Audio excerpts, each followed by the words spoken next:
Shalom, beloved. I found this great article. In this article, every disciple of Christ, almost all of them, were in Britain. And I'm going to just read to you a little excerpt about Yeshaya. He not only visited Britain, he also lived there. Check this out. Check this out. It is agreed by most authorities that the Virgin Mary was widowed, while Yeshua was just a youth. It is also generally agreed or considered that Joseph of Arimathea was the uncle of Mary. So we covered that last week. Okay, I'm just giving you a review before I get into the meat. He took special care over Jesus. Naturally, Yeshua would be interested in the accounts which his uncle would give of Britain, a land free from the oppression of Rome and free from ecclesiastical fanaticism, such as was prevalent in his own country. It is not altogether surprising, therefore, to find in different parts of Somerset and Cornwall 4 independent ancient traditions that on one of his visits, Joseph of Arimathea or Iliad brought the boy Jesus with him to Britain. These are summarized as follows in the Rev. C.C. Dobson's wonderful little book, Did Jesus Visit Britain, as they say in Cornwall and Somerset?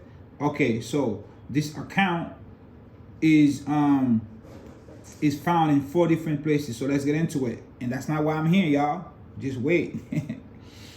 The first is found in Cornwall and is recorded in Baring Gould's Book of Cornwall, where he writes, another Cornish story to the effect that Joseph of Arimathea came in a boat to Cornwall and brought the boy Jesus with him. The second is found in Somerset at the coming of Christ and Joseph in a ship of Tarshish, and how they came to Summerland or Somerset and sojourned in a place called Paradise. The third tradition is to be found in the little village of Priddy on the top of the Mendip Hills, to the effect that Jesus and Joseph stayed there. Finally, traditions associate Jesus with Glastonbury. The accompanying map shows the route taken by Yeshaya and Joseph of Arimathea, as indicated by the coordination of all available data in connection with Paradise mentioned above and shown on the map.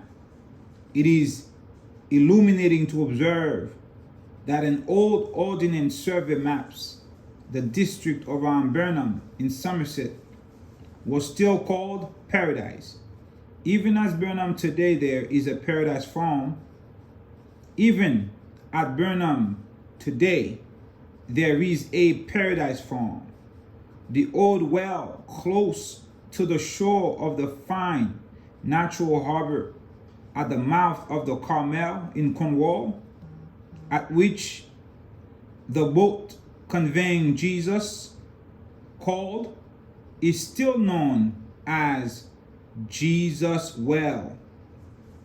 In bygone days, it was regarded as a holy well, and traces of the chapel erected over it remain to the present day.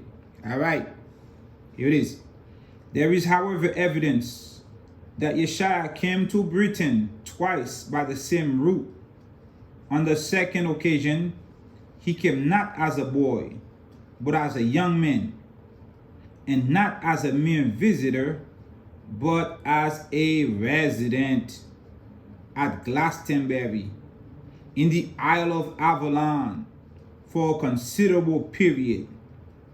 That Jesus built for himself a little wattle house for prayer and meditation near a well at the foot of the hill known as Glastonbury Tor, and that it was subsequently used by Joseph and his associates as a private chapel, as distinct from the church they erected beside it for public worship, is confirmed by the following extract from the report which Augustine sent to Pope Gregory, during the mission to Britain at the end of the 6th century.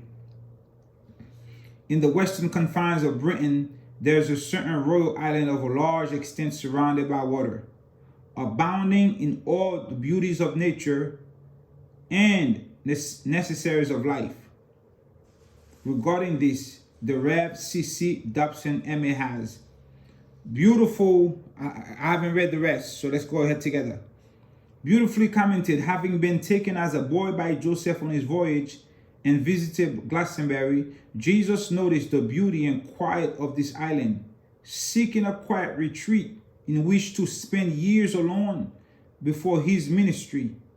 He returned there as a young man, erected his own small abode, and then in prayer and meditation prepared for his work. Okay? The absence of Christ from Palestine, no doubt, explains the Bible's silence regarding the early manhood of Yeshaya. Okay? So there's a book called the Doomsday Book. In AD 1088, there is recorded the house of God in the great monastery of Glastonbury called the Secret of the Lord. But even many centuries before the Doomsday Book was compiled, Taliesin, the prince, bard and druid, wrote, Christ, the word from the beginning, our teacher, and we never lost his teaching.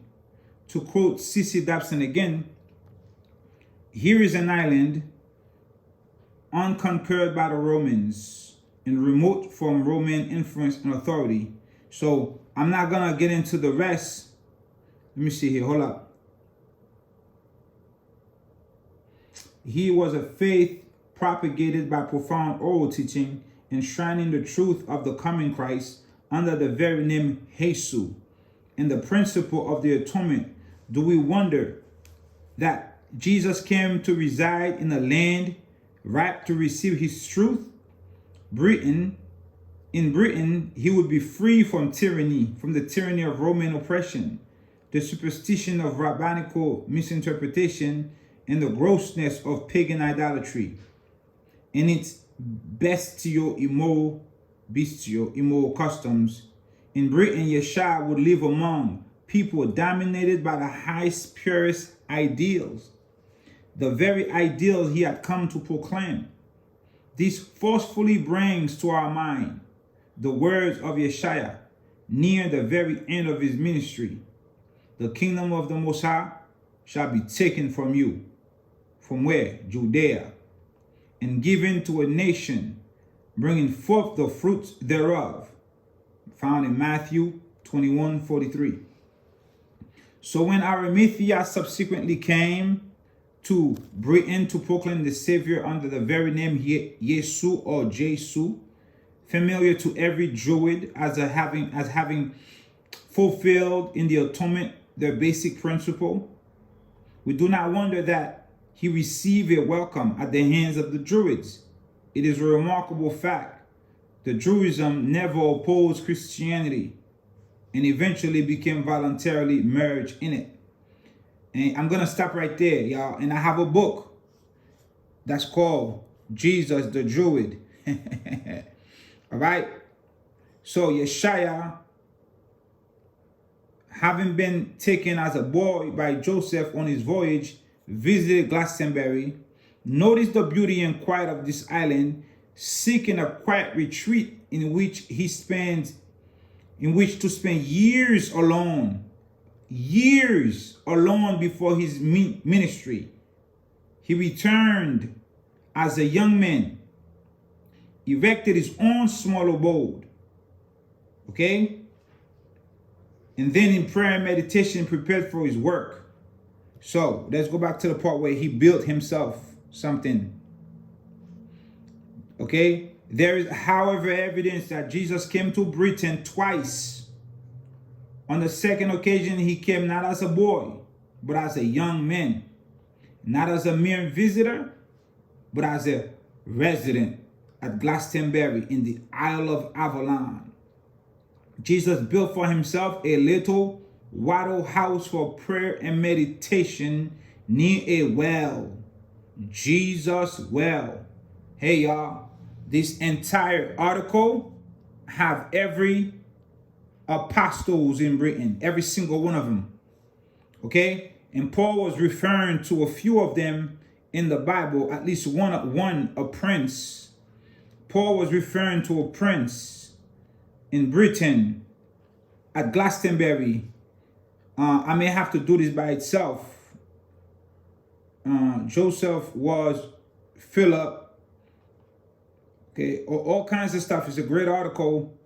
I'll post it on my community page if you guys would like to read it. It's very long. I may go through it, but here you have it. Jesus as a resident of Britain. He lived there, y'all, for years. Shalom.